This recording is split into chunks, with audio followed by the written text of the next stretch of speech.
Mura na guna siya sa away, brother. Randa, brad ito. Nahagit og away. Nya may rabag dakong tao, gamay kayong tao. Pero nahagit og away. Sa bisag kanyon, bisag unsa yung armas dia. Away. Di mo kung mga tandok ng uban nga sang tawahan ng isog mang payat ra ba? Kay di ay ang gidaan yung armas blade. Kinsay mo sokol. Pero ang away ito sudtas drum. Sud sa drum. Blade niya kanyon. Kalingawar kag tas-tas.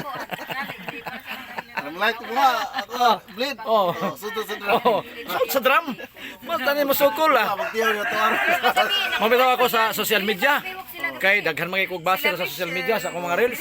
Daghang kay mahagit og debate. O sige. Kay ako lantaw na ko ninyo, manablahay ra man gyud mo, di man gyud mo kadaog, di mo katabla, di mo kadaog. Pero gusto gyud mo ari mas gidapawan bisag maghapon ta. Basta before ang debate na to, ihulog daan ang 20 mil. Kay nighuman ako og human atong debate na ako'y gamay ang kapital. Awag gyud mo sukol. Anang nga ba sila? Naong kag kwarta. Kung sa man yung kwarta, o guwa pa inaong og tao, magamit ina. May kaibigan ako, kasama kong liman, brother.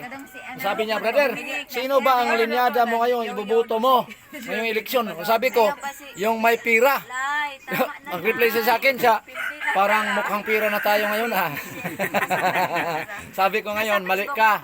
Hindi tayo mukhang pira. Yung pira ay mukha natin. Dahil yung pira, hindi yan pwede ipambili mo pag walang tao. Yung pira, kamukha natin, hindi tayo ang kamukha ng pira. Dahil tayo ang andyan sa pira. Try mo, magbili ka yung pira. Tingnan ng cashier, walang tao. Yeah, galing mo talaga ba? Totoo naman. May value ba yung pira pag walang tao? Tayo ang nagbigay ng value niyan.